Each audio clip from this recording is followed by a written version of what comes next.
നമസ്കാരം. മലയാളി വാർത്തയിലേക്ക് സ്വാഗതം. വീണ്ടും ഒരു കുത്തിയൊലിക്കുന്ന മഴയുടെ സീസൺ കഴിഞ്ഞതിന് ശേഷം ഇതാ കഴിഞ്ഞ ദിവസം മുതൽ അതിശക്തമായ മഴ തന്നെയാണ് സംസ്ഥാനത്ത് ലഭിച്ചുകൊണ്ടിരിക്കുന്നത്. പ്രധാനമായും മലയോര മേഖലകളിലാണ് അതിശക്തമായ മഴ ലഭിക്കുന്നത്. ഉച്ചതിരിഞ്ഞാൽ പിന്നെ നോക്കേ വേണ്ട, മഴയോട് മഴ തന്നെയാണ്. ഇരുണ്ടുമൂടി മേഘാവൃതമായി മേഘങ്ങൾ കിടക്കുകയും കറുത്ത് ഇരുണ്ട് മറ്റുള്ളവരെ ഭയപ്പെടുന്ന തരത്തിലേക്ക് മേഘങ്ങൾ മാറുകയും ചെയ്യുന്ന പ്രതിഭാസങ്ങൾ കഴിഞ്ഞ ദിവസമൊക്കെ തന്നെ ആകാശത്തുണ്ടായിരുന്നു. എന്തായാലും നഗരപ്രദേശങ്ങളിൽ മഴ കുറഞ്ഞു നിന്നപ്പോൾ മലയോര മേഖലകളിൽ അതിശക്തമായ മഴ തന്നെയാണ് ഉണ്ടായത്. പലയിടങ്ങളിലും വെള്ളക്കെട്ട് രൂപപ്പെടുമെന്ന് കരുതിയെങ്കിലും നഗരമേഖലകളിൽ മഴയില്ലാത്തതിനാൽ തന്നെ അത് ഉണ്ടായില്ല എന്നത് ആശ്വാസം തന്നെയാണ്. എന്തായാലും കൊച്ചി എന്നിവിടങ്ങളിലൊക്കെ തന്നെ ശക്തമായ മഴ ഉണ്ടായിട്ടുണ്ട്. വെള്ളക്കെട്ട് രൂപപ്പെടുന്ന സാഹചര്യവും ഉണ്ടായിട്ടുണ്ട്.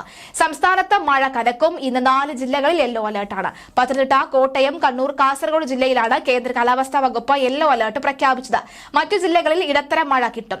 ശബരിമല തീർത്ഥാടകർക്കും ജാഗ്രത നിർദ്ദേശമുണ്ട്. മധ്യ കേരളത്തിലും വടക്കൻ കേരളത്തിലും മഴ കനത്തേക്കും. ഉച്ചയ്ക്ക് ശേഷം മലയോര മേഖലകളിൽ ഇടിമിന്നോടുകൂടിയ മഴയ്ക്ക് സാധ്യതയുള്ളതിനാൽ വിനോദസഞ്ചാരികളും തീർത്ഥാടകരും ജാഗ്രത പാലിക്കണം. ഞായറാഴ്ച വരെ സംസ്ഥാനത്ത് മഴ തുടരുമെന്ന് കാലാവസ്ഥാ വകുപ്പ് അറിയിച്ചു. കേരളത്തിൽ അടുത്ത 5 ദിവസം ഇടിമിന്നലോടുകൂടിയ മഴയ്ക്ക് സാധ്യതയുണ്ട്. കന്യാകുമാരി കടലിന് മുകളിലായി ന്യൂനമർദ്ദം നിലനിൽക്കുന്നുണ്ട്. ശനിയാഴ്ചയോടുകൂടി തെക്ക് പടിഞ്ഞാറൻ ബംഗാൾ ഉൾക്കടലിന് മുകളിൽ പുതിയ ന്യൂനമർദ്ദം രൂപപ്പെടാനും തുടർന്നുള്ള 48 മണിക്കൂറിൽ ഇത് കൂടുതൽ ശക്തി പ്രാപിക്കാനും സാധ്യതയുണ്ടെന്നാണ് കാലാവസ്ഥാ വകുപ്പ് പ്രവചിക്കുന്നത്. എന്തായാലും ഏറ്റവും ഒടുവിലായി വരുന്ന നമുക്ക് അലേർട്ട് നോക്കുകയാണെങ്കിൽ 7 മിനിറ്റ് മുൻപ് വന്ന അലേർട്ട് നോക്കുകയാണെങ്കിൽ അടുത്ത 3 മണിക്കൂറിൽ പ്രതീക്ഷിക്കാവുന്ന ദിന അന്തരീക്ഷ അവസ്ഥയെക്കുറിച്ചാണ് റിപ്പോർട്ടിൽ പറയുന്നത്. 8:15 കൂടിയാണ് ഈ ഒരു റിപ്പോർട്ട് പുറപ്പെടുവിച്ചിട്ടുള്ളത്. അടുത്ത 3 മണിക്കൂറിൽ സന്നിധാനം, പമ്പ, നിലയ്ക്കൽ എന്നിവിടങ്ങളിൽ നേരിയ മഴയ്ക്ക് സാധ്യതയുണ്ടെന്നാണ് കേന്ദ്ര കാലാവസ്ഥാ വകുപ്പ് അറിയിക്കുന്നത്. തീർച്ചയായും ശബരിമലയ്ക്ക് വേണ്ടി പ്രത്യേക സജ്ജീകരണങ്ങൾ തന്നെയാണ് നടത്തിയിട്ടുള്ളത്.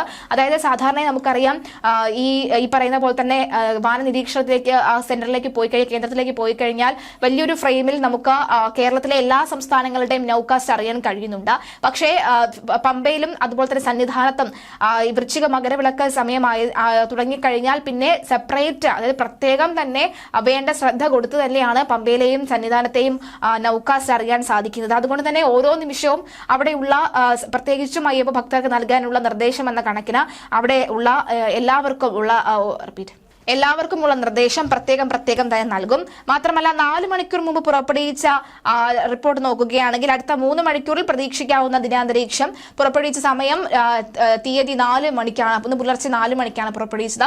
അടുത്ത 3 മണിക്കൂറിൽ കേരളത്തിലെ തിരുവനന്തപുരം, കൊല്ലം ജില്ലയിൽ ഒറ്റപ്പെട്ട ഇടങ്ങളിൽ ഇടത്തരം മഴയ്ക്ക് സാധ്യതയുണ്ടെന്നാണ് കേന്ദ്ര കാലാവസ്ഥാ വകുപ്പ് അറിയിച്ചത്. മലയോര മേഖലകളിലൊന്നും തന്നെ വലിയ ശക്തമായ മഴ ഉണ്ടായിരുന്നില്ല എന്നത് ആശ്വാസമായി മാറുകയാണ്.